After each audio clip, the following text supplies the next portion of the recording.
இன்றைக்கும் நம்ம மத்தியில் அவர் பேசுவாராக. நம்ம மத்தியிலே ஆண்டவருடைய வார்த்தையை கொடுக்கும்படியாக ஒரு நல்ல ஒரு தேவதாசனை கர்த்தர் நமக்கு கொண்டு வந்ததுக்காக நான் கர்த்தரை துதிக்கிறேன்.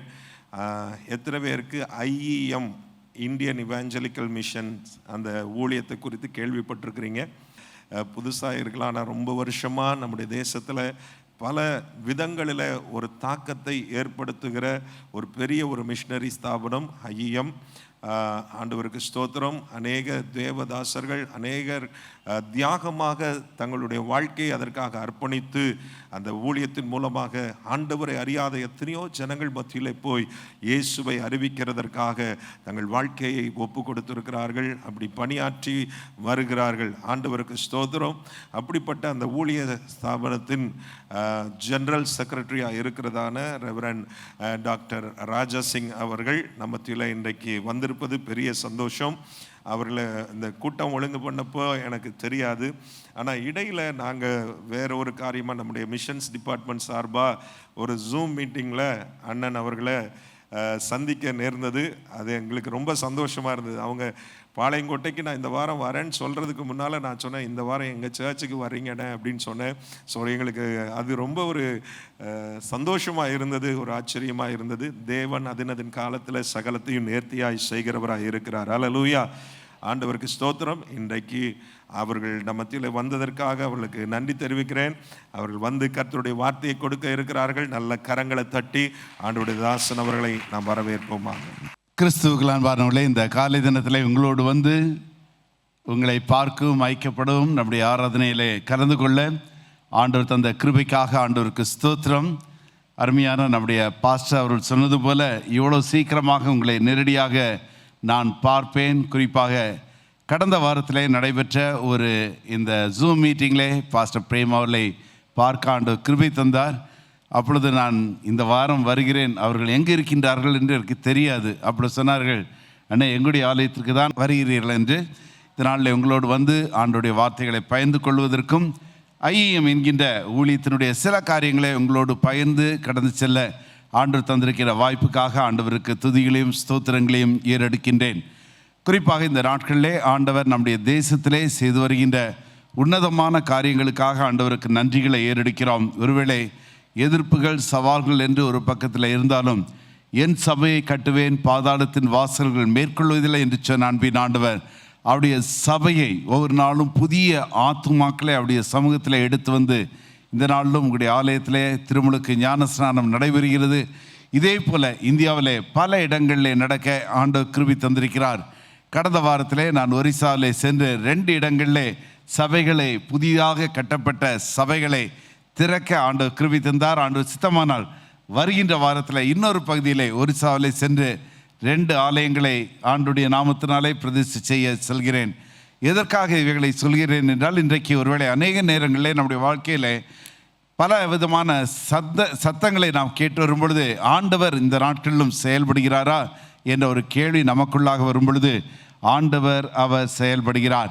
குறிப்பாக இந்த நாளிலே நாம் ஆண்டவருடைய வார்த்தைகளை கேட்பதற்கு முன்பதாக நாங்கள் என்ன செய்கிறோம் என்று சில காரியங்களை சொல்லி, ஒருவேளை நீங்கள் வெளியில் செல்லும் பொழுது ஒரு மஞ்சள் பேப்பரில் IEM ஊழியத்தை குறித்ததான தகவல்கள் இருக்கும்.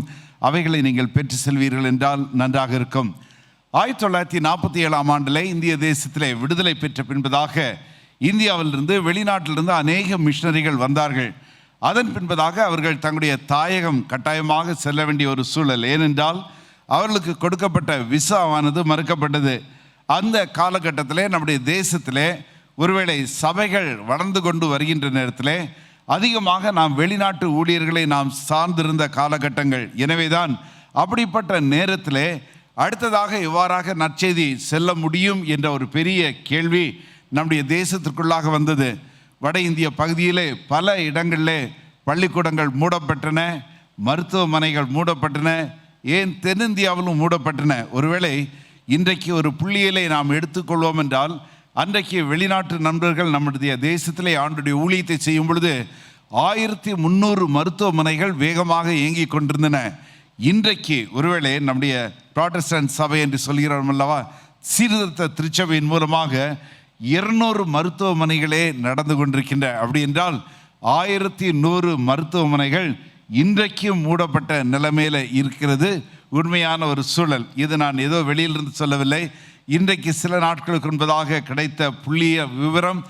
பல தலைவர்களோடு இருக்கும் பொழுது இதற்காக நாங்கள் ஜெபித்தோம்.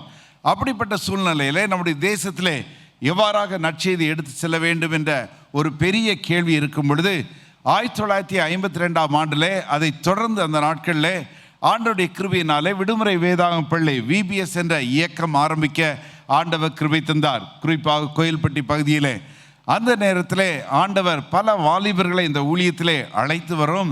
அதன் பின்பதாக இவர்களுக்கு வட இந்திய ஊழியத்தை குறித்ததான பலவிதமான கண்ணோட்டங்களை கர்த்தர் கிருபை தந்தார். அதன் விளைவாக ஒரு சில நண்பர்களாக விடுமுறை வேதாம ஊழியத்தை ஆரம்பித்த சகோதரன் P. சாமுவேல் என்று சொல்வார்கள். அவருடைய ஊழியத்திலே உடனடியாக இருந்த கலாநிதி தியோடோ வில்லியம்ஸ் என்று கேள்விப்பட்டிருப்பீர்கள். சகோதரன் பேட்ரிக் ஜாஷுவா போன்றவர்கள், சாம் கமலேசன் போன்ற இந்த தேவ மக்கள் அனைவருமாக இணைந்து 1959ஆம் ஆண்டில் நண்பர்களாக சேர்ந்து நண்பர் சுவிசேஷ ஜெபக்குழு என்ற ஜெபக்குழுவை ஆரம்பித்தார்கள். இன்றைக்கு FMBB என்று நாம் சொல்கிறோம். இந்த ஊழியத்தில் அன்றைக்கு தலைவராக கலாநிதி தியோடோ வில்லியம்ஸ் ஐயா அவர்கள் இருந்தார்கள். இது ஒரு ஜெபக்குழுவாக இருந்தது.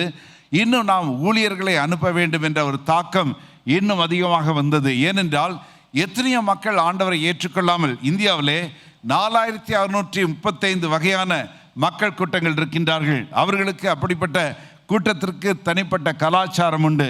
இவர்களுக்கு நற்செய்தியை ஒருவேளை மேலநாட்டு மிஷனரிகள் சென்ற பின்பதாக இது இந்திய திருச்சபையின் மீது விழுந்த கடமை என்பதை ஆவியானவர் அவர்களுக்கு தெளிவாக உணர்த்தினார். எனவே அதன் அடிப்படையிலே ஆண்டவருடைய கிருபையினாலே 1965ஆம் ஆண்டு கலாநிதி தியோடோ வில்லியம்ஸ் அவர்கள் இந்த IEM ஊழியத்தை ஆரம்பிக்க ஆண்டவர் கிருபை தந்தார்.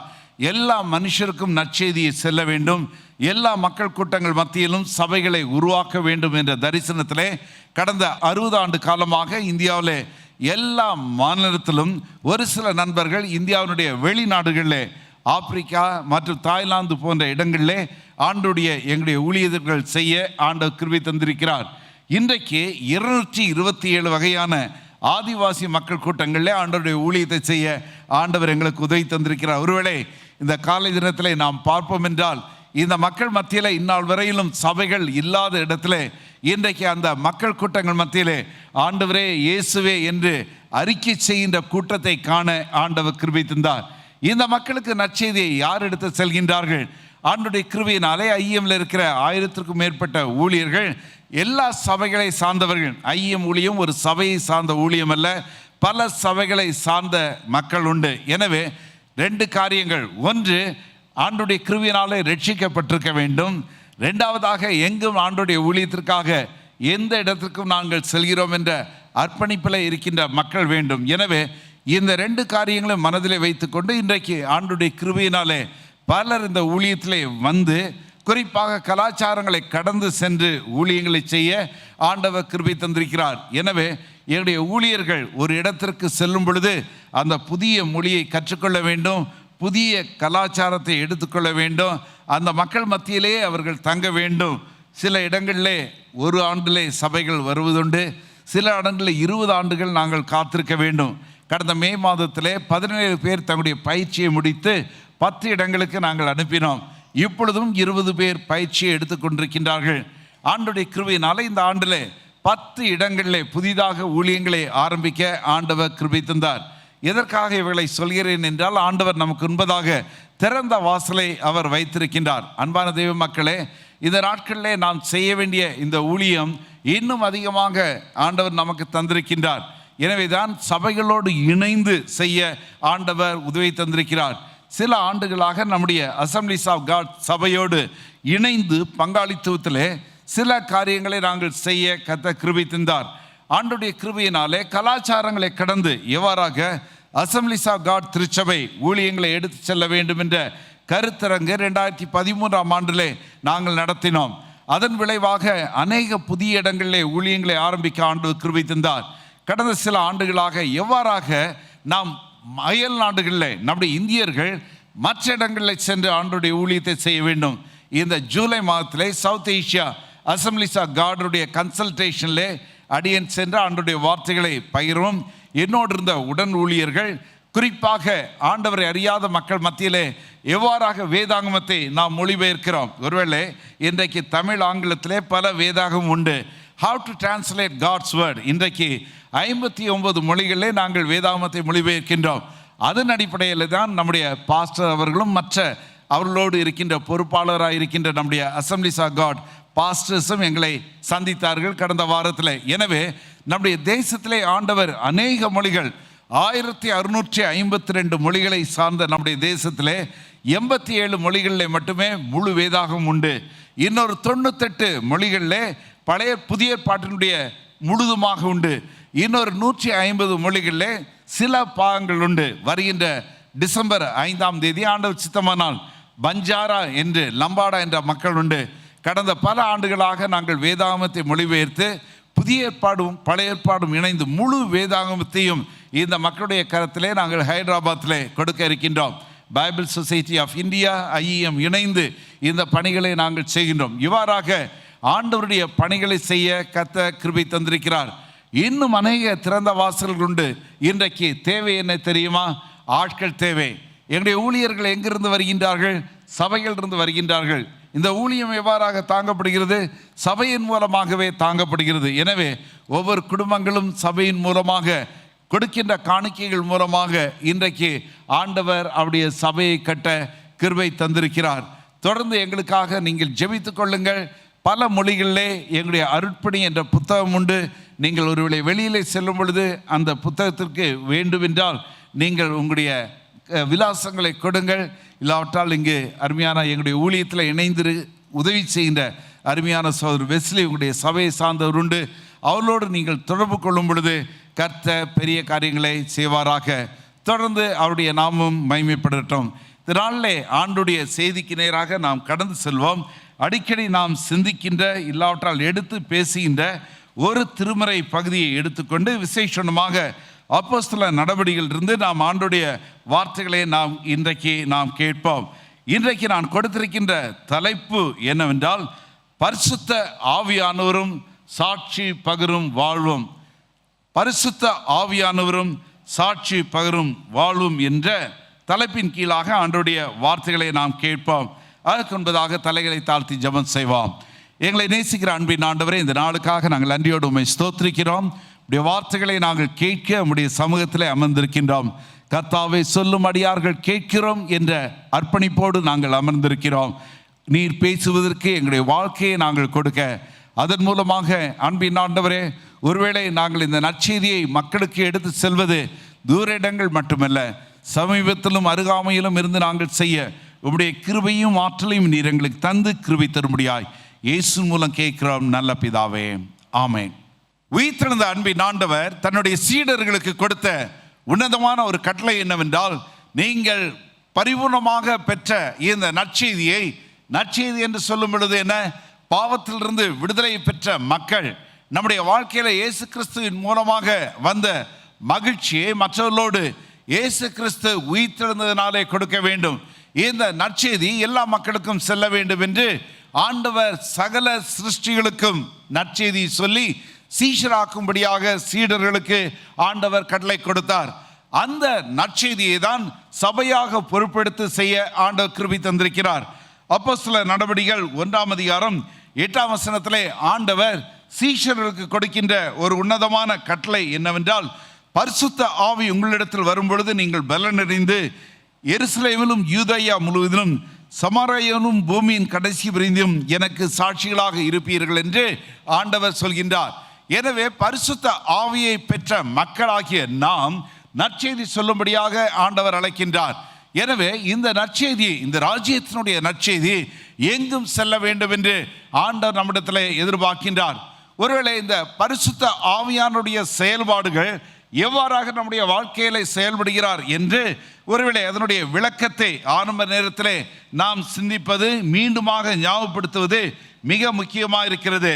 கலாத்தியருக்கு எழுதின நிருபத்தை அடிக்கடி நாம் வாசிப்பதுண்டு. கலாத்தியருக்கு எழுதின நிருபத்தை நாம் திருப்பி வைத்துக் கொள்வோம். கலாத்தியருக்கு எழுதின நிருபம் 5ஆம் அதிகாரத்திலே ஆவியானுடைய கொடைகளை குறித்து, ஆவியானவர் நமக்கு கொடுக்கின்ற பலவிதமான குணாதிசயங்களை நாம் பார்க்கின்றோம். இதில் 3 வகையான வார்த்தைகளை நாம் மனதில் எடுத்துக்கொள்வோம். இதில் இந்த விளக்கத்தை நாம் புரிந்து அதன் மூலமாக நாம் ஆண்டவருக்கு சாட்சிகளாக இருக்க ஆண்டவர் அழைக்கின்றார். 25ஆம் வசனத்திலே நாம் ஆவியினாலே பிழைத்திருந்தால் ஆவிக்கேற்றபடி நடக்கும் என்று, அடுத்ததாக 18ஆம் வசனத்திலே ஆவியினாலே நடத்தப்படுவீர்கள். இதில் 3 வார்த்தைகள், வினை சொற்கள், மிக முக்கியமான காரியங்கள். There are 3 various verbs are used here. 25ஆம் வசனத்திலே ஆவியினாலே நீங்கள் பிழைப்பீர்கள் என்றால் live by the spirit என்று இங்கு நாம் பார்க்கின்றோம்.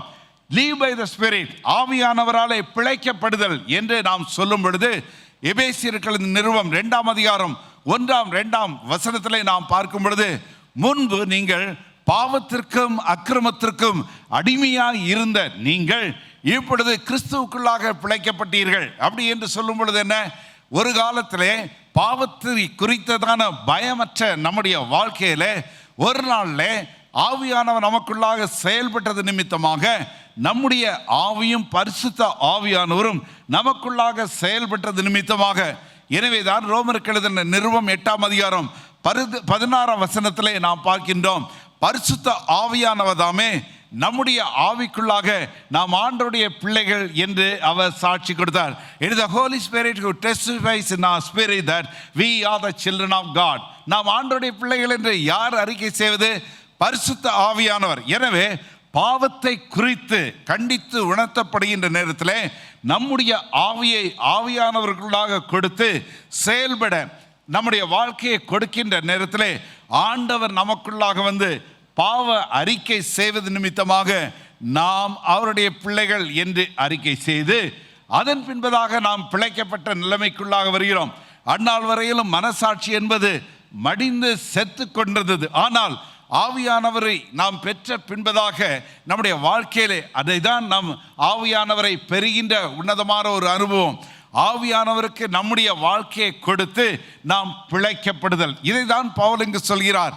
நாம் பிழைக்கப்படுகிறோம், இது ஒரு முக்கியமானது. அடுத்ததாக 18ஆம் வசனத்திலே ஆவியினாலே நடத்தப்படுதல், ஆங்கிலத்தில் led by the spirit என்று நாம் பார்க்கின்றோம். நடத்தப்படுதல் என்ற வார்த்தைக்கு இன்னொரு மொழியாக்கம் சொல்ல வேண்டாம், நிரப்பப்படுதல் என்று நாம் எடுத்துக்கொள்ளலாம். இல்லாவிட்டால் நாம் ஆளுகை செய்ய ஆண்டவர் நம்மை அழைக்கின்றார். எதற்காக இந்த வார்த்தைகளை நான் சொல்கிறேன் என்றால், நம்முடைய வாழ்க்கையிலே சாட்சி பகரும்படியாக ஆண்டவர் நம்மை அழைக்கும் பொழுது இந்த முக்கியமான காரியங்கள் நம்முடைய வாழ்க்கையிலே தேவை. ஆவியானவராலே நிரப்பப்படுதல் என்று சொல்லும் பொழுது, ஆண்டவரை நம்முடைய ஆளுகைக்குள்ளாக எங்களுடைய வாழ்க்கையை நாங்கள் முழுதுமாக தருகிறோம். இது நம்முடைய வாழ்க்கையிலே அன்றாடம் நடக்க வேண்டிய ஒரு காரியம். ஏனென்றால் பரிசுத்த ஆவியானுடைய உன்னதமான ஊழியம் என்னவென்றால், நம்மை அவர் தூய்மைப்படுத்தி குமாரனின் சாயலுக்கு நேராக நம்மை மாற்றுகின்ற ஊழியத்தை செய்கிறார். ஹல்லேலூயா, ஹல்லேலூயா. The Spirit of God is given to us to sanctify our lives so that we may be able to reflect the image of God. Through our life, people may know that we are the children of God.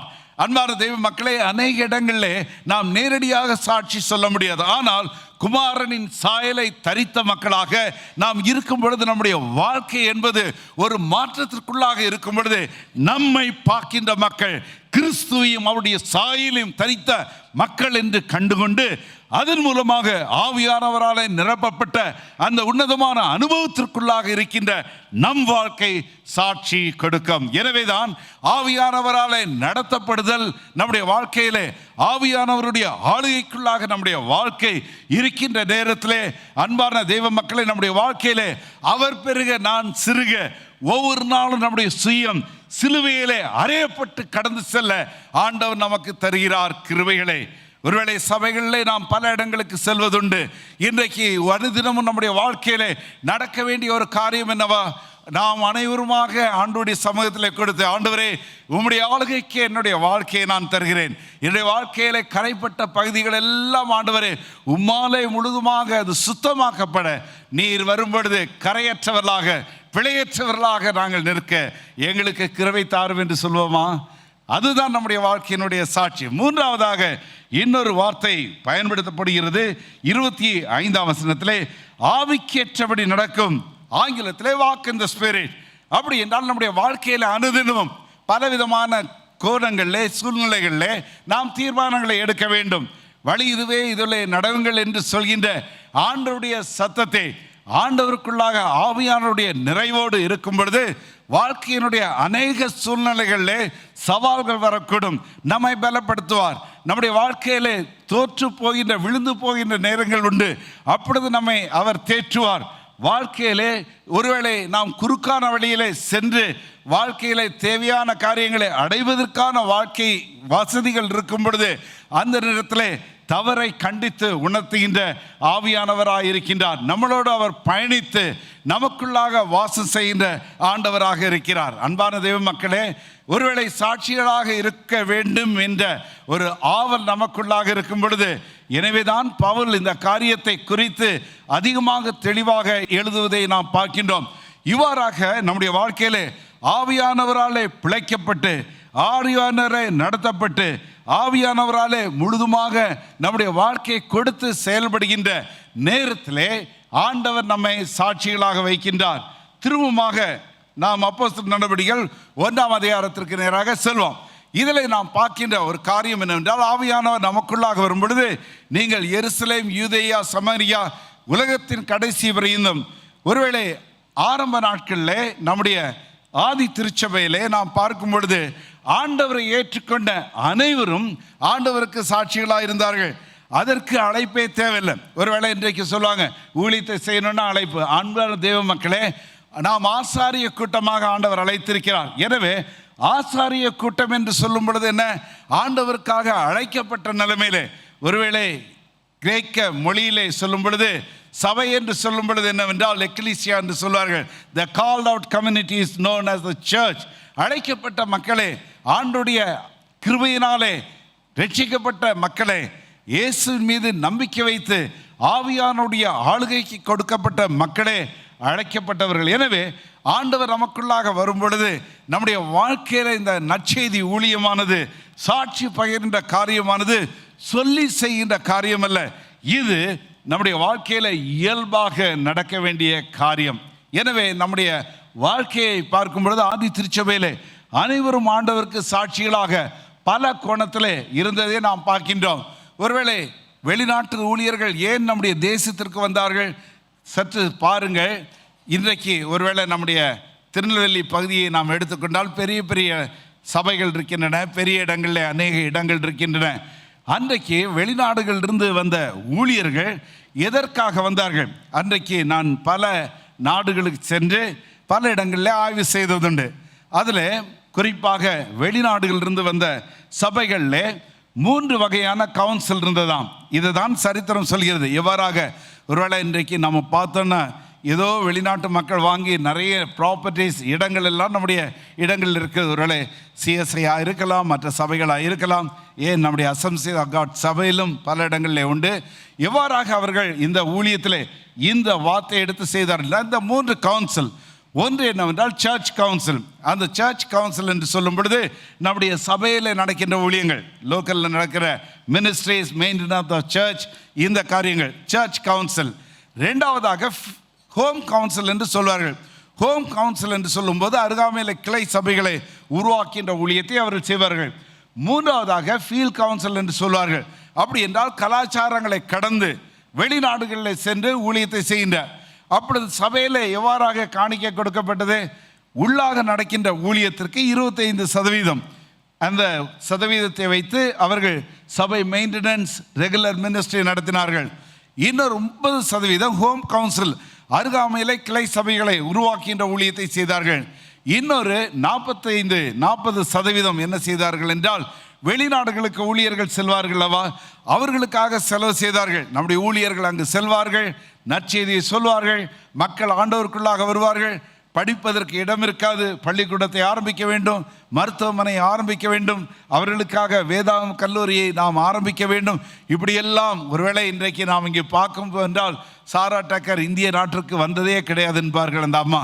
ஆனால் இந்தியாவை நேசித்தது நிமித்தமாக அவர்களுடைய நண்பர்கள் மூலமாக இந்திய தேசத்திற்கு ஜெபத்தின் மூலமாக, காணிக்கையின் மூலமாக இந்த தேசத்தை சந்திக்க ஆண்டவர் கிருபை தந்தார். அந்த அம்மா வரவே இல்லை. ஆனால் தேசத்தை நேசித்ததினாலே, நம்முடைய நாட்டை நேசித்ததினாலே எத்தனையோ 100 ஏக்கர் இந்த தேசத்திலே வாங்குவது மட்டுமல்ல, இன்றைக்கு அவருடைய பேராலே எத்தனையோ ஸ்தாபனங்கள் வர ஆண்டவர் கிருபை தந்தார். எதற்காக நான் சொல்கிறேன் என்றால், ஆவியானவர் நமக்குள்ளாக செயல்படுகின்ற நேரத்தில் சபைகளில் ஒரு பெரிய உயிர்மீழ்ச்சி வர வேண்டும். நம்முடைய உள்ளாக பார்க்கின்ற இந்த கண்ணோட்டத்திலிருந்து வெளியாக நாம் பார்த்து கண்களை ஏறெடுத்து பார்க்க ஆண்டவர் நமக்கு கிருபை தருகிறார். அருகாமையில் மட்டுமல்ல, ஆண்டவரை அறியாமல் தூரத்தில் இருக்கின்றார்கள் அல்லவா, கலாச்சாரத்தை கடந்திருக்கின்றவர்கள், அவர்கள் மத்தியிலே நற்செய்தி சொல்ல வேண்டும். ஏற்கனவே சொன்னேன், 4635 வகையான மக்கள் கூட்டங்கள். இன்றைக்கும் ஒருவேளை 1400க்கும் மேற்பட்ட மக்கள் கூட்டங்களில் இன்றைக்கும் ஆண்டவருடைய நற்செய்தி செல்லாமல் இருக்கின்றார்கள். அவர்களுக்கு நற்செய்தியை நாம் எடுத்து செல்லும்படியாக ஆண்டவர் அழைக்கின்றார். இந்த அப்போஸ்தல நடவடிக்கைகளில் நாம் பார்க்கும் பொழுது ஆண்டவருடைய நற்செய்தி, ஆண்டுடைய விசுவாசிகள் எவ்வாறாக எடுத்து சென்றார்கள். எனவே இந்த நற்செய்தி ஊழியம் ஆவியானவராலே நிரப்பப்பட்ட மக்களாகிய நாம் இந்த நற்செய்தியை ஏதோ ஒரு கோணத்தில் மட்டுமல்ல, பல கோணத்திலே இங்கு நாம் செய்ததை நாம் பார்க்கிறோம். 5 வார்த்தைகளை வேகமாக உங்கள் மத்தியிலே சொல்லி எவ்வாறாக அந்த நாட்களில் நற்செய்தி ஆண்டுடைய சாட்சியானது பரவியது என்பதை நாம் வேகமாக பார்க்கலாம். அப்போஸ்தலர் நடவடிக்கைகள் 4ஆம் அதிகாரத்தை நாம் பார்க்கும் பொழுது, பரிசுத்த ஆவியானவரின் மூலமாக, தனிப்பட்ட வாழ்வின் மூலமாக நற்செய்தி சென்றது. த்ரூ த பர்சனல் லைஃப், நம்முடைய தனிப்பட்ட வாழ்க்கை. இங்கு நாம் பார்க்கின்றோம், இங்கு யோவானும் பேதுருவும் இருக்கின்றார்கள் 4ஆம் அதிகாரத்திலே. இப்பொழுது ஆண்டவருடைய வார்த்தை செல்லும் பொழுது பயங்கரமான எதிர்ப்பு வருவதை நாம் பார்க்கின்றோம். அப்பொழுது 8ஆம் வசனத்திலே நாம் பார்க்கின்றோம், அப்போஸ்தலர் 4:8, பேதுரு பரிசுத்த ஆவியினாலே நிறைந்து அவர்களை நோக்கி, ஜனத்தின் அதிகாரிகளே, இஸ்ரவேலின் மூப்பர்கள் என்று அவரை குறித்து சொல்கிறார்கள். 12ஆம் வசனத்திலே அவரை அல்லாமல் வேறொருவராலும் ரட்சிப்பு இல்லை என்பதை திட்டவட்டமாக சொல்கிறார். அன்பான தேவ மக்களே, நம்முடைய வாழ்க்கையிலே, தனிப்பட்ட வாழ்க்கையிலே சாட்சி பகிர்வதற்கு பரிசுத்த ஆவியானவர் தேவை.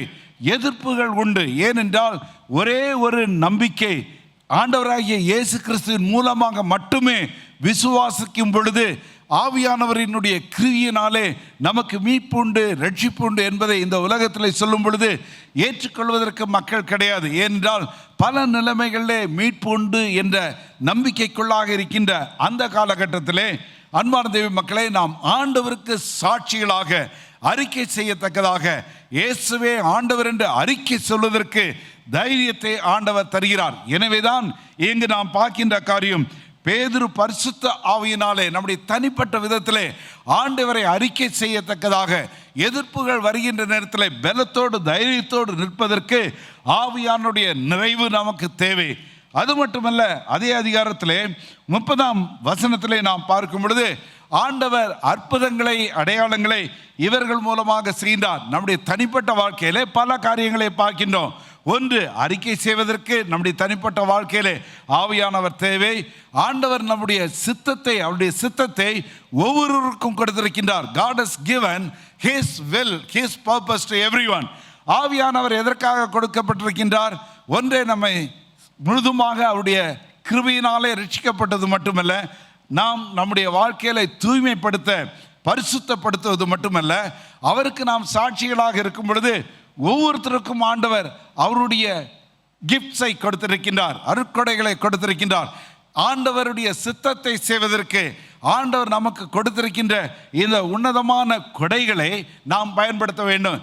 God is filled with His Spirit and also with His gifts. For what purposes? In order to glorify God.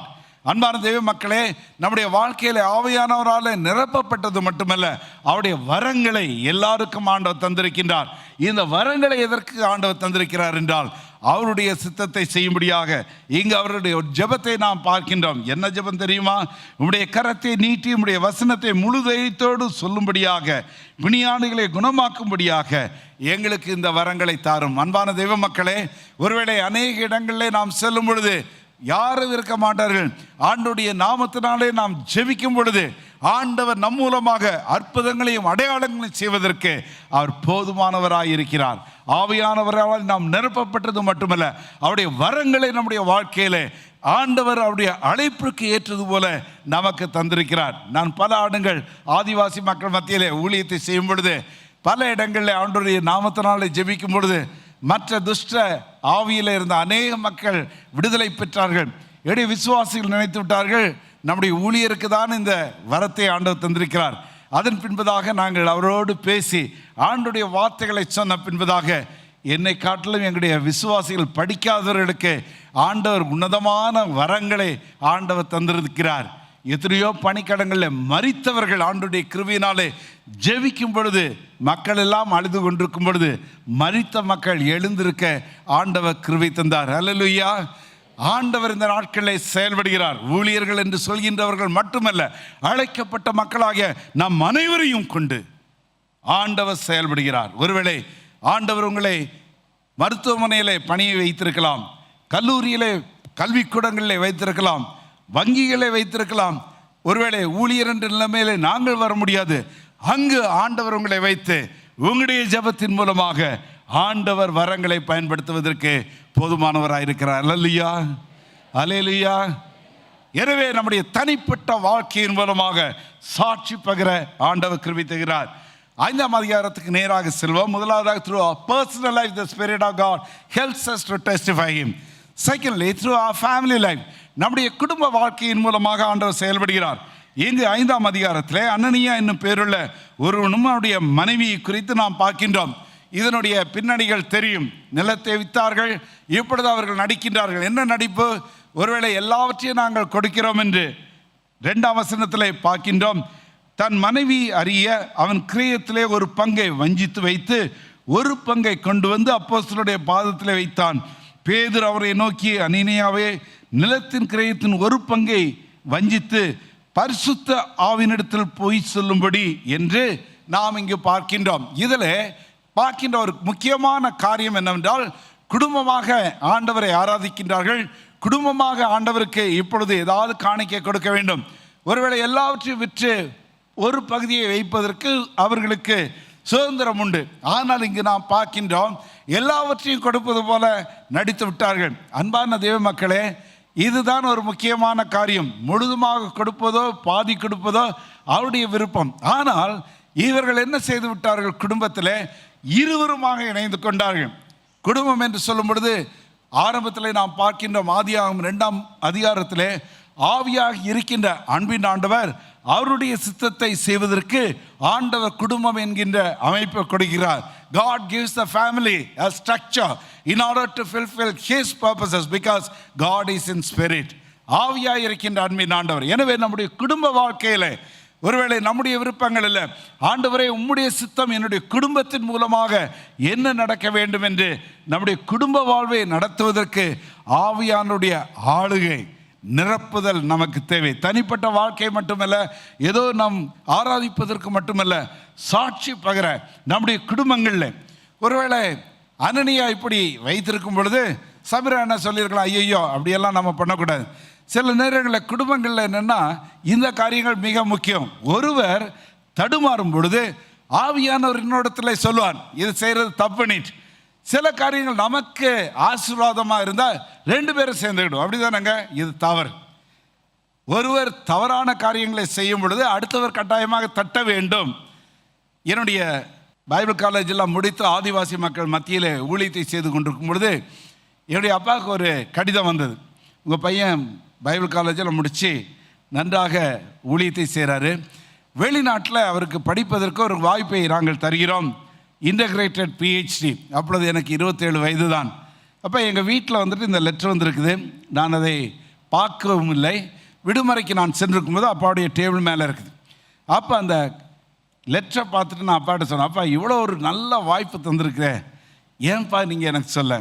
அப்பா சொன்னாங்க, டேய் இப்போ அதனால நீ பிடி முடிச்சுட்டு வந்திருக்கிற, அம்மாவும் நானும் ஜெபம் பண்ணோம், ஆண்டவர் சொன்னார் உனக்கு வேண்டாம், ஏன்னா இப்போ தான் நீ ஒரு நல்ல சபையை கட்டிகிட்டு இருக்கிற, அநேக மக்கள் ஆண்டவருக்குள்ளாக வராங்கன்ட்டு மற்றவங்களுக்கு சொல்லலாம். ஆனால் அநேக நேரங்களே நம்முடைய வாழ்க்கையில் நம்முடைய பிள்ளைகள் என்று வருகின்ற நேரத்தில் அன்பான தெய்வ மக்களே, ஒருவேளை சரித்திரம் இந்த பகுதியை குறித்து சொல்வதனாலே ஏன் அனனியா சபீரா இப்படிப்பட்ட ஒரு நிலைமைக்கு சென்று விட்டார்கள் என்று சரித்திரம் சொல்கிறது. அந்த நாட்களில் எதிர்ப்புகள் அதிகமாக வருகின்ற நேரத்தில் தன்னுடைய எதிர்காலங்களை குறித்ததான ஒரு பெரிய கேள்வி வந்துவிட்டது.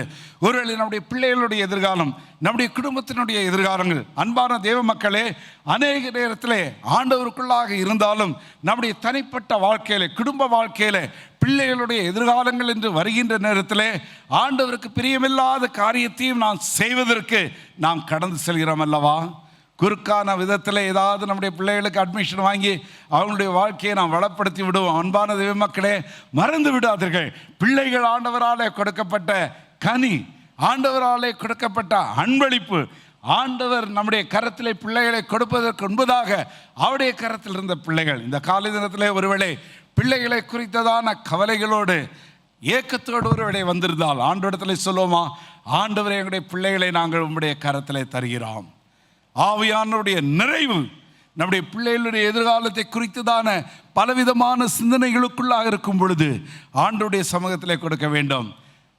குறுகிய நாட்களில் அந்த ஆலயத்தை கட்டி முடிக்கும் பொழுது என்னுடைய அப்பா அம்மா வந்திருந்தார்கள். அன்றைக்கு 26 பேர் திருமலுக்கு ஞான ஸ்நானம் எடுத்தார்கள். மூழ்கி ஞான ஸ்நானம் எடுத்து பெரிய ஆலயம் கட்டி முடித்த பின்பதாக அந்த காட்டுக்குள்ளாக எங்கள் அம்மா வந்து கட்டி பிடிச்சி சொன்னாங்க, டே, நீ ஒருவேளை ஆக்ஸ்ஃபோர்டு படிக்கிறதுக்கு நீ போயிருந்தன்னா இன்றைக்கு 26 பேர் ஞானஸ்நானம் எடுத்திருக்க முடியுமாடா? இன்றைக்கு இந்த ஒரு ஆலயம் கட்டியிருக்க முடியுமா? அநேக நேரத்தில் ஆண்டவருக்கு நான் நன்றி சொல்கிறேன் என்னுடைய பெற்றோர்களுக்கு. ஏன் தெரியுமா? இப்படிப்பட்ட வாழ்க்கையினுடைய வசந்தம் வந்த மாத்திரத்திலே ஆண்டவருடைய வழிநடத்தல் என்று அவர்கள் குதித்து விடாதபடி அநேக நேரத்திலே வாய்ப்புகளை சாத்தானும் உருவாக்கான். He always brings parallel alternatives in our lives for our prosperous life. Let us use our discernment. That's where the Spirit of God helps us. தடை செய்கின்ற ஆண்டவர் நம்முடைய வாழ்க்கையில் அநேக நேரங்களில் நம்முடைய பிள்ளைகளுடைய காரியங்கள் வரும் பொழுது, இப்படிப்பட்ட நேரங்கள் வரும் பொழுது நின்று ஆண்டவரே உம்முடைய சித்தம் இதுதானா? தவறிவிட்டார்கள் இந்த குடும்பம். ஒருவேளை இன்னொரு குடும்பத்தை குறித்து நாம் அகிலா பிரிசில்லா குடும்பத்தை ஆண்டவருக்காக கொடுத்தவர்கள். இதனால மக்களே, ஆண்டவரிடத்தில் நாம் சற்று சிந்திப்போமா? நம்முடைய குடும்பங்கள் ஆண்டவருக்கு சாட்சி. மூன்றாவதாக நம்முடைய முதலாவதாக தனிப்பட்ட வாழ்வு, குடும்ப வாழ்வு. 6ஆம் அதிகாரத்தில் நம்முடைய தினம் வாழ்வு. 6ஆம் அதிகாரத்தில் நாம் பார்க்கின்றோம், அந்நாட்களில் சீஷர்கள் பெருகின போது அனுதினமும் இவர்கள் பந்தி விசாரிப்பு செய்கின்றார்கள். ஏனென்றால் அன்றைக்கு இந்த தேவாலயத்திற்கு முன்பதாக தேவையில் உள்ள குறிப்பாக விதவைகள் வந்து அன்றாடக அவருடைய தேவைகளை சந்திப்பதில்லை. அப்பொழுது 3ஆம் வசனத்தில் நாம் பார்க்கின்றோம், 2ஆம் 3ஆம் வசனத்தில், அப்பொழுது சீஷர்கள் வந்து அவர்கள் என்ன செய்கின்றார்கள்? தேவ வசனத்தை போதியாமல் பந்தி விசாரணை செய்வது நல்லதில்லை என்று சொல்லி இப்பொழுது ஒரு தீர்மானத்தை எடுக்க வேண்டும். அன்பானவர்களே, நம்முடைய தினசரி வாழ்க்கையிலே ஆவியானுடைய நிறைவு ஏன் தேவை என்றால் அநேக தீர்மானங்களை நாம் எடுக்க வேண்டும். அந்த தீர்மானங்கள் எடுக்கும் பொழுது ஆண்டவர் நமக்கு அவருடைய வழிநடத்தலை தர வேண்டும். 3ஆம் 4ஆம் வசனத்தில் நாம் பார்க்கின்றோம் என்னவென்றால், ஆவியும் ஞானமும் நிறைந்த நற்சாட்சி பெற்ற மக்களை எடுக்க வேண்டும் என்று சொல்லி, எனவே இப்படியாக நாம் எடுக்கும் பொழுது நாங்கள் ஜெபத்திலும் தேவ வசனத்தை போதிப்பதிலும் நாங்கள் தரித்திருப்போம் என்று சொல்லி ஒரு நல்ல தீர்மானத்தை எடுக்கின்றார்கள். நம்முடைய வாழ்க்கையினுடைய எல்லா தீர்மானத்திலும் ஆண்டவரை நாம் மையமாக வைத்து எடுக்கின்ற நேரத்தில் 7ஆம் வசனத்தில் நாம் பார்க்கின்றோம், தேவ வசனம் விருத்தி அடைந்தது, சீஷருடைய தொகை எருசலேமிலே மிகவும் பெருகியது, ஆசாரியர்கள் அநேகர் விசுவாசத்திற்குள்ளாக கீழ்ப்படித்தார்கள். நம்முடைய வாழ்க்கையினுடைய தீர்மானங்கள் ஆண்டவருக்கு சாட்சியாக, ஆத்துமாக்களுடைய மீட்புக்காக, ஆண்டுடைய ராஜ்யம் பரவுவதற்காக நாம் எடுக்க வேண்டும். எனவே இங்கு நாம் பார்க்கின்றோம், இந்த அருமையான சீஷனுடைய தீர்மானங்களுடைய ஒரு பெரிய தாக்கம், ஒரு பெரிய விளைவு என்னவென்றால் திருச்சபையில் ஒரு பெரிய வளர்ச்சி. In all our decision, let us keep God's purpose in the center of our lives. Let us consider the people who never heard the gospel. Let's think about the kingdom of God in all our decisions. அதை நாம் மையமாக வைத்துக் கொள்வோம். இவைகளை நாம் மையமாக வைக்கின்ற நேரத்தில் ஆண்டவர் செயல்படுவார். டேவிட் பெர்னார்ட் என்று ஒரு தேவ மனிதர் இருந்தார். இந்த டேவிட் பெர்னார்ட் இவருடைய வாழ்க்கையில் ஒரு பெரிய சவால் வந்தது.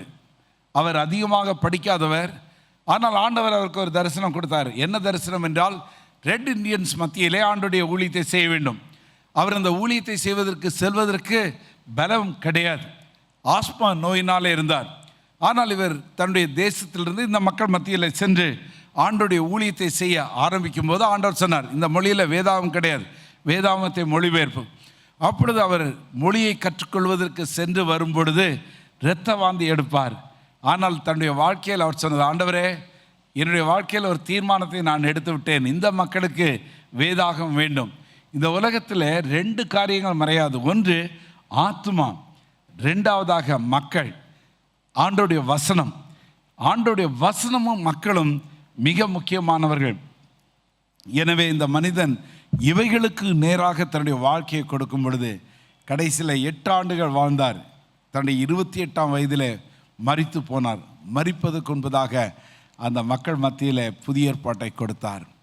எதற்காக சொல்கிறேன் தெரியுமா? நம்முடைய தீர்மானங்கள் மத்தியில் ஒருவேளை இன்றைக்கு சற்று கொஞ்சம் யோசிங்களேன்.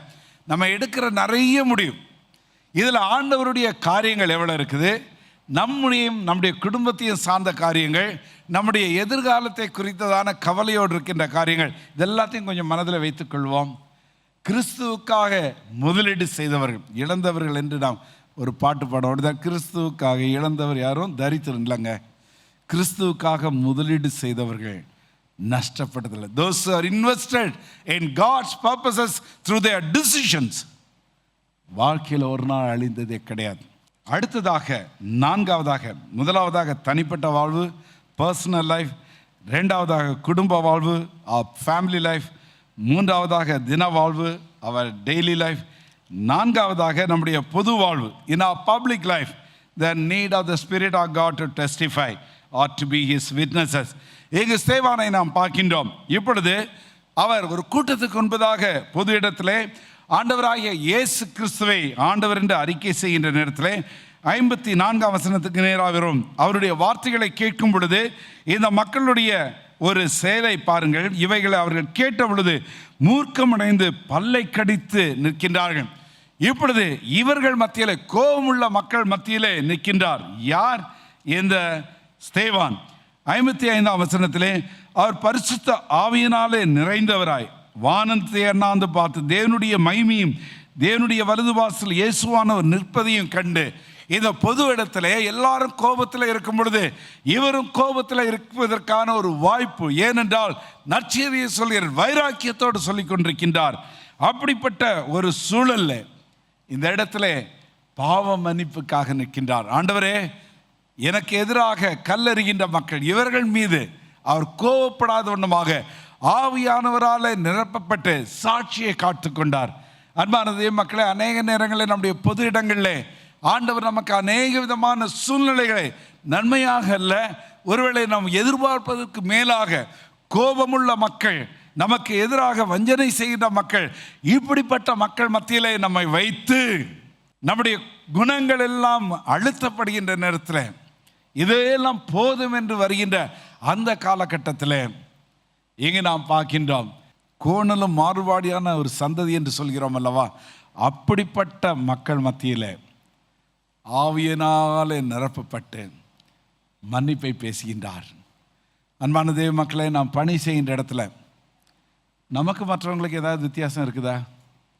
அநேக நேரத்தில் நம்ம சபைக்குள்ளாக இருக்கிற ஆவியானவரை பற்றி நான் சொல்ல, வேலை செய்கின்ற இடங்களில் கோபம் வருகின்ற மக்கள் இருக்கின்ற அந்த இடத்துல, ஒருவேளை நம்ம பின்னால் இருக்கிற ஆளுங்க நம்மளை தள்ளிட்டு முன்னால் நம்ம தான் வரணும்னு இருப்போம், பின்னால் உள்ளவங்க நம்மளை தள்ளிட்டு போயிடுவாங்க. ஏனென்றால் இந்த உலகம் அப்படி இருக்குது. இன்றைக்கு நம்ம இருக்கிற காலகட்டத்தில் if you do perform well, a junior can become the top man. There is no place for seniority. The globalization has changed the world order these days. எல்லாம் மாறிவிட்டது. அப்படிப்பட்ட காலகட்டத்தில் இருக்கும் பொழுது தீமையாக நான் வாழ்க்கையில் அனுபவிக்கிற ஏன் ஆண்டவரே என்ற கேள்வி இருக்கும். அந்த ஏன் ஆண்டவர் என்ற நேரத்தில் ஆவியானவரே, இந்த சூழ்நிலையில் நம்முடைய சித்தம் என்ன என்றதை கேட்போமா? கேட்கும் பொழுது ஆண்டவர் செயல்படுவார். பொது இடத்துல சாட்சியை காக்க ஆண்டவர் நமக்கு கிருபை தருகிறார்.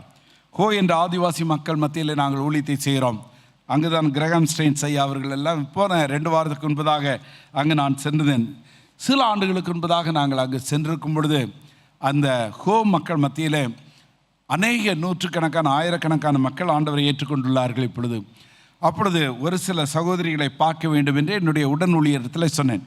ஏனென்றால் அந்த கிராமத்திலே இந்த சகோதரிகள் 4 பேர் மக்களால் தாக்கப்பட்டு அவருடைய ஆடைகள் எல்லாம் எடுக்கப்பட்ட நிலைமையிலே துரத்தி விட்டார்கள். பல இடங்களுக்கு சென்றார்கள். அப்பொழுது நான் அவரிடத்தில் சென்று பேசி முடித்த பின்பதாக ஒரு கேள்வி கேட்டேன், எதற்காக ஜெபம் பண்ணோன்னு. 4 பேரும் ஒரே ஒரு ஜெப குறிப்பு. என்ன ஜெப குறிப்பு தெரியுமா? எங்களை அடித்த கிராமத்தின் மக்கள் ஆண்டவரின் மூலமாக மன்னிப்பை கேட்டு என்னுடைய கிராமத்தில் ஒரு ஆராதனை ஆரம்பிக்கணும். அந்த ஆராதனை நடக்கும்போது எங்களையும் அவங்க அழைக்கணும், நாங்களும் அவர்களோடு செய்ய வேண்டும். ஊழியத்தில் நானும் 35 வருஷத்துக்கு மேலே இருக்கேன். இப்படிப்பட்ட ஜப குறிப்பை எங்கேயும் கேட்டதில்லை. நம்ம ஊரில் என்ன எடுத்து போடும், அப்படி தானேங்க? எதிராக வர்றவங்கள எடுத்து போடும், நிர்மலமாக்க. எவ்வளோ அவலட்சணமான ஒரு ஜபம் இல்லைங்க? அவங்க ரட்சிக்கப்படணுமா? நம்ம சுயத்திற்காக இதெல்லாம் ஜபம் எவ்வளோ அசிங்கம் இல்லை? இதுதான் கிறிஸ்துவுக்குள்ளாக இருக்கிற முயற்சி. படிக்காதவங்க, ஆதிவாசி மக்கள், அவங்களுக்காக நம்மெல்லாம் ஜெபம் பண்ணுறோம். ஒருத்தக்கப்பட்டோர், படிக்க தெரியாத மக்கள். இந்த ஆதிவாசியுடைய ஜெபம் என்ன தெரியுமா? ஆண்டவரே, எங்களுடைய கிராமத்தில் எங்களை அடித்தவர்கள் உம்மூலமாக மன்னிக்கப்பட வேண்டும். ஜெபம் பண்ணி முடித்தேன். அடுத்த எங்கள் மிஷனரி சொன்னாங்க, இந்த வாரத்தில் கோர்ட் கேஸ் இருக்குது, ஏன்னா கேஸ் நடக்குது. கேஸுன்னு தெரிஞ்ச உடனே அவங்க சொன்னாங்க, பையா ஜெபம் பண்ணாதீங்க, நீங்கள் ஜெபம் பண்ணி ஒரு வேளை வின் பண்ணிட்டீங்க, நம்ம வின் பண்ணிட்டா. எங்களுடைய தரிசனம் இருக்குல்ல, என்ன தரிசனம்? எங்கள் கிராமத்தில் ஒரு ஆலயம் வரணும், அது நடக்காதியா, கசப்பும் பகையும் வந்துடும், அதனால் ஜெபம் பண்ணாதீங்க கோர்ட் கேஸுக்கு. என் வாழ்க்கையில் அழுதுட்டேன். இப்படி ஒரு விசுவாசிகளை நான் பார்த்ததில்லை. நீங்கள் பார்த்துருக்கீங்களாங்க? படித்தவங்க தானே நம்ம, பார்த்துருக்கீங்களா? கொஞ்சம் யோசிங்க. ஆவியானவர் நம்மை ஆட்கொள்கின்ற நேரத்தில் பொது இடத்துல இருக்கிற சாட்சி. அடுத்ததாக ஜெபம் பண்ணிட்டு நான் போயிட்டேன். 18 மாதங்கள் கழித்து இவங்களை அடித்த 2-3 பேர் ஆண்டவரை ஏற்றுக்கொண்டாங்க. கூப்பிட்டாங்க இந்த அம்மாமாருங்களே, வாங்க கிராமத்திற்கு. ஆண்டவருடைய கிருபையினாலே 18 மாதத்துக்கு பின்பதாக ஒரு ஆராதனை குழு ஆரம்பிக்க ஆண்டவர் கிருபை தந்தார். அல்லேலூயா. 2 வருஷம் கழித்து நான் திரும்பவும் போயிருந்தேன். அந்த மொழியில் புதிய ஏற்பாடு நாங்கள் டெடிகேட் பண்ணுவதற்கு நான் சென்றுதேன். 5000க்கும் மேற்பட்ட மக்கள். முடித்த பின்பதாக இந்த 4 சகோதரிகளும் வந்திருந்தாங்க. முன்னால் இருந்து என்கிட்ட கூடுறாங்க, கீழே வாங்க நிச்சு. அவங்களுடைய மூஞ்சை பார்க்கும்போது ஏஞ்சல்ஸ், தூதர்கள் போல இருந்துச்சு. அவங்கள பார்த்தோன்னே தெரிஞ்சு இந்த சகோதரிகள் கீழே வாங்கன்னு.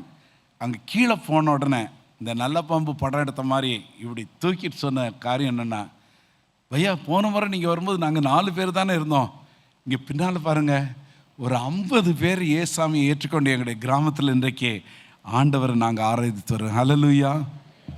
இவங்க என்ன ஊழியம் செய்தாங்க? போய் சொன்னாங்களா ஆண்டவரை பற்றி? என்ன ஜெபம்? மன்னியும் ஆண்டவரே.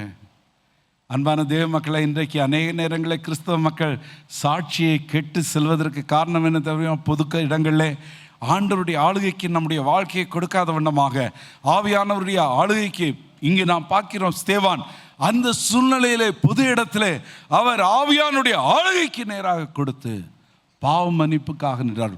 பாவ மன்னிப்பை பெற்ற மக்களாகிய நாம் பாவ மன்னிப்பை பெருகும்படியாக கொடுக்கும்படியாக ஆண்டவரை அழைக்கின்றார்.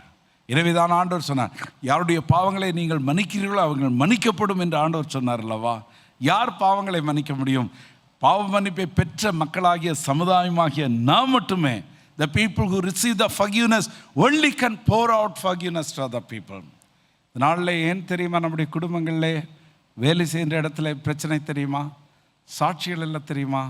இதுதான் கடைசியாக நம்முடைய சபையின் வாழ்க்கையின் மூலமாக சாட்சி பகர வேண்டும். அப்போஸ்தலர் 13ஆம் அதிகாரத்தில் நாம் பார்க்கின்றோம்.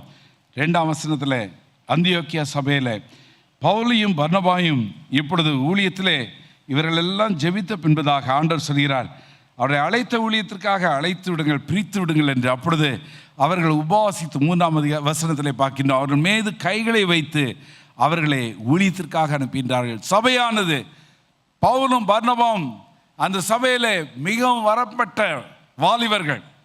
They are the highly gifted people. When the Lord called them for God's service, ஆண்டவர் அழைத்த நேரத்திலே சபையாக அவர்கள் மீது கைகளை வைத்து போங்கப்பா. அழகாக அருமையான சகோதரன் பாட்டு பாடிட்டு இருந்தார்.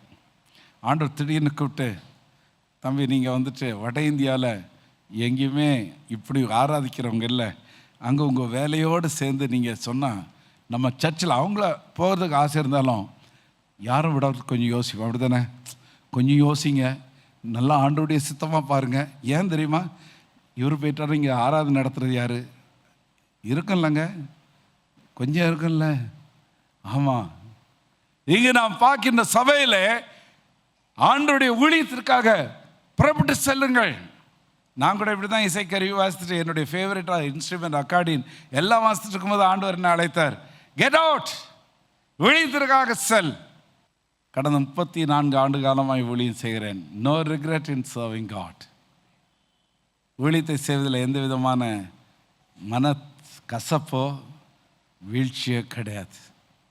இதனால அன்பான தெய்வ மக்களே, இந்தியாவில் வந்துட்டு 26,000 போஸ்டல் பின்கோட்ஸ் இருக்குது. 26,000 போஸ்டல் தெரியும் இல்லைங்க, தபால் தலை அந்த பின்கோட். 11,000 போஸ்டல் பின்கோடில் தான் இன்றைக்கு காலையில் ஆண்டவர் ஆராதிச்சிட்ருக்குறாங்க.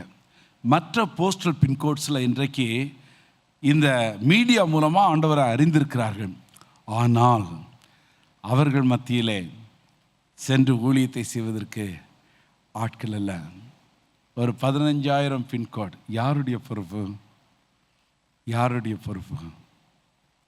இந்த காலை தினத்தில் அருமையான பெற்றோரில் ஒருவேளை நம்முடைய பிள்ளைகளை ஆண்டவர் ஊழியத்திற்காக அழைத்து நீ செல் என்று சொன்னால் ஆயத்தமா?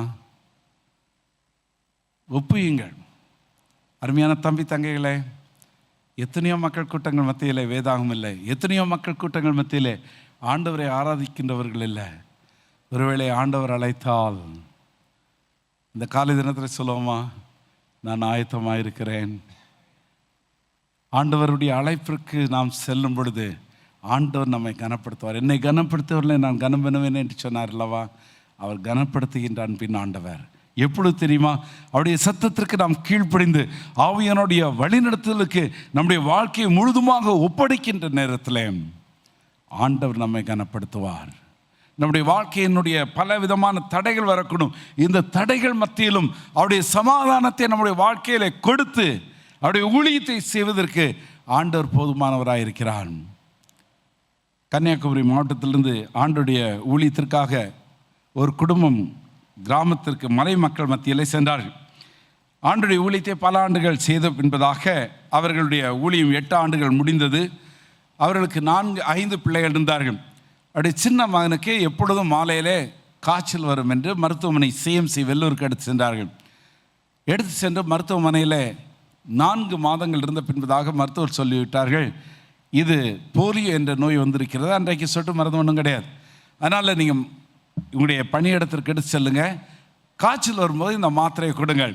பணியிடத்திற்கு சென்று விட்டார்கள். அவர் சொன்ன இன்னொரு காரியம் என்னவென்றால், சரீரத்தில் ஏதோ ஒரு பாகமானது பாதிக்கப்படும், அதனால் இந்த பையன்கிட்ட இருந்து ஒன்றும் எதிர்பார்க்காதீங்க. அப்போ இந்த ஊழியத்திற்கு சென்று விட்டார்கள். மீண்டுமாக சில நாட்களுக்குள்ளாக அவருடைய மகனுடைய இடது கையானது பாதிக்கப்பட்டு அது போலியோனாலே பாதிக்கப்பட்டதுனாலே செத்து போய்விட்டது. 3/1 பங்காக அந்த சைஸ் எல்லாமே சின்னதாகிடுச்சு. இப்போ கிராமத்தில் இயேசு நல்லவர், இயேசு ஜீவிக்கிறான்னு சொல்லும்போது கிராமத்து ஆளுங்கெல்லாம் வந்து சொன்னாங்க. என்ன சொன்னாங்க தெரியுமா? என்ன சார் நீங்கள் சொல்லுங்கள், இயேசு ஜீவிக்கிறார், உங்கள் பையன் நல்லா இருந்தவன் இப்போ திடீர்னு கை வழங்காமல் செத்துருச்சு, நாங்கள் தூக்கி விட்டால் நிற்கிது, கீழே விட்டால் அப்படி ஆடிட்டுருக்குது, நீங்கள் சொல்கிறது ஜீவிக்கின்ற ஆண்டவர் இல்லை, செத்து போனவர், அதனால் நீங்கள் இந்த கிராமத்திற்கு வரக்கூடாது. அவர் நேசித்ததுனாலே அந்த மக்கள் சொன்னார்கள், கிராமத்துக்கே வரக்கூடாது. அப்பொழுது ஊழியம் தடைப்பட்ட ஒரு நேரம். ஆனால் இவங்க போனது என்ன தெரியுமா? கடைசி வரைக்கும் நாங்கள் இந்த மலை மக்கள் மத்தியிலே ஊழியத்தை செய்வோம். 8 வருஷத்துக்குள்ள சிறு வயதிலே இந்த ஒரு பெரிய தடை வந்து விட்டது. அப்பொழுது ஒரு பெரிய வாய்ப்பு என்ன தெரியுமா? CMCக்கு அந்த ஊழியரை வந்துட்டு நீங்கள் சாப்ளினாக வந்துருங்க, நீங்கள் சாப்ளினாக இருந்து ஊழியம் செய்யலாம், உங்கள் பையனுக்கும் ட்ரீட்மெண்ட். தலைவர்கள் சொன்னாங்க, ஒரு நல்ல வாய்ப்பு. இந்த குடும்பம் என்ன சொன்னாங்க தெரியுமா? ஜெபம் பண்ணும்போது ஆண்டவர் சொன்னார், இதுக்காக உன்னை அழைத்தவர் அல்ல, நீ போயிட்டு சாப்ளினாவும் சென்று பையன் ட்ரீட்மெண்ட்டுக்காக, நீ இங்கே வந்தது என்னுடைய நற்செய்தியை சொல்லும்படியாக. ஜெபம் பண்ணாங்க. ஆண்டுடைய வார்த்தைகளை, வாக்குத்தத்தங்களை பெற்றார்கள். அந்த சூழ்நிலை சில நேரங்களில் நம்முடைய வாழ்க்கையில் நாம் நினைத்த காரியங்கள் நடக்காது. ஆண்டவருடைய சமூகத்தில் கொடுக்கும் பொழுது அவருடைய வார்த்தைகளின் மூலமாக ஆண்டவர் அந்த சூழ்நிலையை அவருடைய கரத்திற்குள்ளாக எடுக்கின்ற நேரத்தில் நமக்கு சமாதானத்தை தருவார். இதுதான் ஆவியானவர் நம்முடைய வாழ்க்கையில செய்கின்ற காரியம். இந்த ஊழியருக்கு ஆண்டவர் செய்தது என்ன தெரியுமா? ஆண்டவர் அந்த சூழ்நிலைகளை கரத்தில் எடுத்துக்கொண்டு வார்த்தைகளை கொடுத்து ஆண்டவர் அந்த சூழ்நிலையின் மூலமாக ஒரு பெரிய சமாதானத்தை தந்தார். அவருடைய தலைவர்களுக்கு எழுதினார், ஐயா ஆண்டவர் எங்களுக்கு சமாதானத்தை கொடுத்து விட்டார், பையனுக்கு சுகமாகுதோ இல்லையோ வாழ்க்கை முழுதும் நாங்கள் இங்கே இருப்போம் என்று தீர்மானத்தை எடுத்தார்கள். முட்டாள் என்று சொன்னார்கள் சபை தலைவர்கள். வாய்ப்பு நல்லது. அப்பொழுது அவங்க வந்துட்டு சில ஜெபிக்கின்ற சபைகளுக்கு கடிதம் எழுதினாங்க. எங்கள் பையன் இப்படி இருக்கான், ஊழியத்துக்கு நாங்கள் போக முடியல, நாங்கள் வந்தது வாழ்நாள் முழுதும் மலை மக்கள் மத்தியிலே ஊழியம் செய்யணும், ஜெபம் பண்ணுங்க. அங்கும் இங்குமா ஜெபம் பண்ணாங்க. அருமையான தெய்வ மக்களை, நீங்கள் ஊழியர்களுக்காக, மிஷினரிகளுக்காக கட்டாயமாக நம்ம ஜெபம் பண்ணணும். நான் அடிக்கடி சொல்கிறது, God's work is a team work, missionary work is a team work. ஆண்டவர் நாம் எடுக்கின்ற ஜெபத்திற்கு அவர் பெரிய விடையை நாம் எங்கிருந்தாலும் அவர் ஏனென்றால் இது ஆண்டோடைய ஊழியம். மாதங்கள் உருண்டன. ஒரு நாளில் திடீரென்று காலையில் ஏசாமி ஜீப்பில் வீட்டுக்கு வந்த மாதிரியும் அந்த பையன் கையை தொட்ட மாதிரியும் ஒரு தரிசனம் அந்த பையன் பார்க்குறான். அப்பா ஏசாமி ஜீப்பில் வந்தாங்க, கையை தொட்டாங்க. அவர் பைபிள் வாசித்துட்டு இருந்தார். எழுந்து கை தூக்குடா. படுத்துட்டு இருந்தவன் எழுந்து கை தூக்குனான். எழுந்து தூக்கும்போது ராத்திரி பார்த்தா சொண்டி கை, 3/1 இருந்த கை. காலையில் எழுந்து தூக்கும்போது வலது கைக்கும் இடது கைக்கும் வித்தியாசம் இல்லாமல் ஆண்டவர் சுகத்தை தந்தார். அல்லேலூயா. தேவ மக்களே, ஆண்டவருக்கு நாம் சாட்சிகளாக இருக்கும் பொழுது தடைகள் வரக்கூடும். இந்த தடைகள் வருகின்ற நேரத்தில் சோர்ந்து போவதற்கு வாய்ப்புகளும் இருக்கக்கூடும். இந்த சோர்வுகள் வருகின்ற நேரத்தில் மீண்டுமாக பாஸ்டர் அடிக்கடி சொல்ற பலிபீடம் என்றார். ஆண்டவருடைய சமூகத்தில் இந்த பலிபீடத்தில் வந்து முழுதுமாக நம்முடைய வாழ்க்கையை கொடுத்த ஆண்டவரே, சந்தேகம் இல்லாமல், இரண்டாவது சிந்தனை இல்லாமல், ஆண்டவரே நீரே போதும் என்று முழுதுமாக கொடுத்து ஆண்டவர் கொடுத்திருக்கின்ற ஐக்கியத்தில் இவைகளுக்காக நாம் ஜெபிக்கும் பொழுது ஆண்டவர் அவர் நமக்கு விடுதலை தருகிறாரோ இல்லாமல் இருந்தாலும் அவருடைய சமாதானமை ஆட்கொள்கின்ற நேரத்தில் ஆண்டவர் நமக்கு கிருபை தருகிறார். அவர்கள் அந்த கிராமத்தில் ஆண்டவருடைய ஊழியத்தை தொடர்ந்தாங்க. அந்த சின்ன பையன் கிராமத்தில் ஓடி போய், நேத்தெல்லாம் சொன்னீங்களே இயேசு செத்து போனவர், ஜீவிக்கின்றவர், இதை பாருங்க, கையை சோகத்தை கொடுத்தார். நேற்று பார்க்கும்போது 3/1 இன்றைக்கு காலையில் 4 வயசு. அந்த பையன் எங்கள் ஊழியத்தில் ஐஎம்ல சேர்ந்து அந்த பையன் தான் உங்கள் முன்னால் இன்னைக்கு காலையில் பேசிகிட்டு இருக்கிறேன். அன்பானவங்களே, இந்த கை செத்து போன கை 3/1 இருந்துச்சு. ஆனால் எங்களுடைய அப்பா அம்மா ஜவாது மலை என்ற இடத்துல ஊழியத்தை செய்தாங்க. அன்றைக்கே ஓடி வந்திருக்கலாம். 58 ஆண்டு காலமாக என்னுடைய பெற்றோர்கள் ஆண்டு ஊழியத்தை மலை மக்கள் மத்தியில் ஜவாது மலை, கல்வராயன் மலை, கொல்லிமலை என்ற பல மலைகளை செய்து 89வது வயதில் 2021ஆம் ஆண்டு எங்கள் அப்பா ஆண்டுடைய ஓட்டத்தை முடித்தார்கள். எங்கள் ஊர் கன்னியாகுமரி தான். எங்கள் அப்பா சிஎஸ்ஐ சர்ச்சில் ஒரு பெரிய பாஸ்டர் தான். அந்த டயசிஸ் மூலமாக தான் ஆரம்பித்த ஊழியம் கடைசி வரைக்கும் நூற்றுக்கணக்கான ஆலயங்கள், ஆயிரக்கணக்கான விசுவாசிகள், 20க்கும் மேற்பட்ட கல்விக்கூடங்கள், கடைசி வரைக்கும் கூரை ஓட்டில் தான் இருந்தாங்க, வீட்டில் தான் இருந்தாங்க, வாழ்க்கையை முடித்தாங்க. இன்றைக்கு நான் நிற்கிறேன் என்றால் ஆவியானுடைய சத்தத்திற்கு கீழ்ப்படிந்த பெற்றோர்களும் அதற்கு பின்ற சபையும் விசுவாசிகளும் இன்றைக்கு ஆண்டவருடைய கிருபையினால் எனக்கு ஆண்டவர் கிருபை தந்தார். இந்த நாளில் ஒரு தீர்மானத்தை எடுப்போமா? ஆண்டவரே, இந்திய தேசத்தில் எத்தனையோ மக்களுமே அறியாமல் இருக்கிறார்கள். அவர்கள் மத்தியில் நற்செய்தி செல்வதற்கு என்னையும் எங்களுடைய குடும்பங்களையும் தருகிறோம், என் பிள்ளையும் தருகிறோம், விலைக்கிரயம் செலுத்த நாங்கள் ஆயத்தமாக இருக்கிறோம் என்று சொல்லுவோமா? ஜெபம் செய்வோம். அன்பான தெய்வ மக்களை, இந்த நாளில் ஆவியானவர் நமக்குள்ளாக செயல்பட்டு கொண்டிருக்கிறார். ஆவியானவரை குறித்து அதிகமாக நாம் அறிந்தோம். ஆனால் ஆவியானவரும் சாட்சி பயிர் வாழ்க்கையில் ஒரு வித்தியாசமான கோணத்தில் ஆண்டவரை ஏற்றுக்கொண்ட ஆதி விசுவாசிகள், ஆதி திருச்சபையின் மக்கள் வாழ்க்கையின் எல்லா நிலைமையிலும் உமக்காக வாழ வேண்டும் என்ற இருந்தது நிமித்தமாக தனிப்பட்ட குடும்ப தின பொது சபை வாழ்விலே அவர்கள் இருந்த நிமித்தமாக ஆண்டுடைய நாமம் மகிமைப்பட்டது. ஆயிரக்கணக்கான மக்கள் நீதிக்குட்படுத்தப்பட்டார்கள். அனுதினமும் ஆண்டவர் சபையிலே ஆண்டவரை எடுத்து வந்தார். காரணம் என்ன தெரியுமா? விசுவாசிகளுடைய வாழ்க்கையினுடைய மூச்சில் ஆவியானுடைய நிறைவும் அறியாத மக்களை குறித்ததான தாக்கமும். இந்த காலை தினத்தில் நம்முடைய தேசத்தை எடுத்து வருவோம். 15,000 போஸ்டல் பின்கோட். இன்னும் எத்தனையோ ஆயிரக்கணக்கான மக்கள் மத்தியில் வேதாகம் இல்லை. எத்தனையோ ஆயிரக்கணக்கான மக்கள் மத்தியில் இந்த காலை தினத்தில் ஆராதனை இல்லை. அவர்களை குறித்து கரிசனை உண்டா? எத்தனையோ ஊழியர்கள் இந்த நாளில் என்னை போன்ற எங்களுடைய குடும்பத்தை போன்று சவால் மத்தியில் பிள்ளைகளுடைய காரியங்கள், ஊழியத்தின் பாதையில் எதிர்ப்புகள், இப்படிப்பட்ட நிலைமையில் இருக்கும் பொழுது அவர்களுக்காக ஜெபிக்க, அவர்களோடு இணைந்து அவர்களுடைய அழைப்பில் நீங்களும் பங்காளர்களாக இருப்பீர்களா?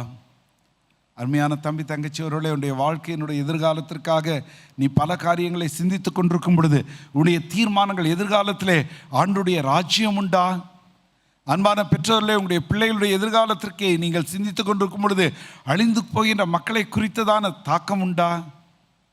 இந்த காலை தினத்தில் ஆவியானவர் நம்மளோடு செயல்படும் பொழுது ஒரு தீர்மானத்தை எடுப்போமா?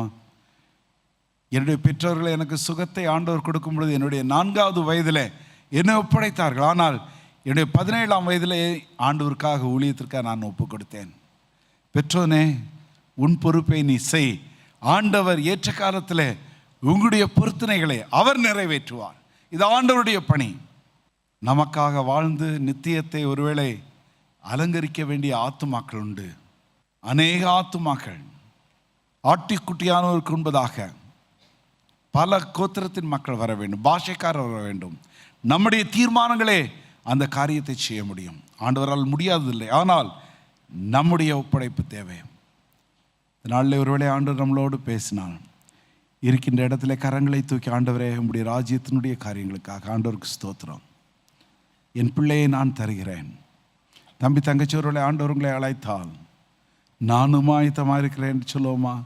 இது நித்தியத்திற்கான தீர்மானம், அவருக்கு சாட்சி பகிர்ந்த தீர்மானம். கரங்களை போட்டு விடுங்கள். ஒருவேளை உள் போராட்டங்கள் இருந்தால் ஜெபியுங்கள், ஆண்டவர் விடுதலை தருவார்.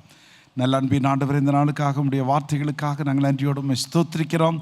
எங்களோடு நீர் இடைப்பட்டு பேசினீர், அதற்காக நன்றியோடு உம்மை ஸ்தோத்திரிக்கிறோம்.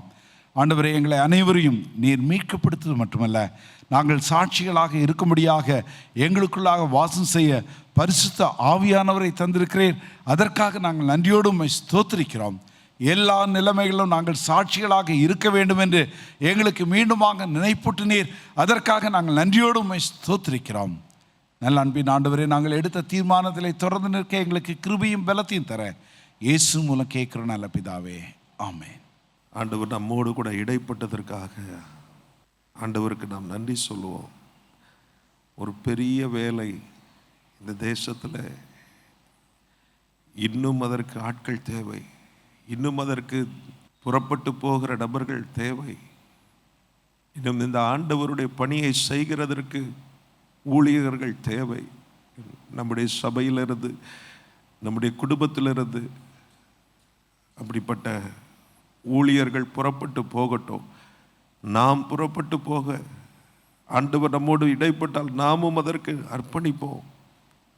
உம்முடைய ராஜ்யத்தின் பணியை செய்ய, உம்முடைய சுவிசேஷத்தை சுமந்து செல்ல ஆண்டவரே எங்களை தருகிறோம். ஆண்டவரே எங்களை ஒப்படைக்கிறோம். ஆண்டவரே இன்னைக்கு பேசி இருக்கிறீங்க, இந்த தாக்கத்தை ஆண்டவரே ஸ்தோத்திரம், இதை தொடர்ந்து நாங்கள் ஆண்டவரே செயல்படுகிறதற்கு எங்களை வழி நடத்துங்க.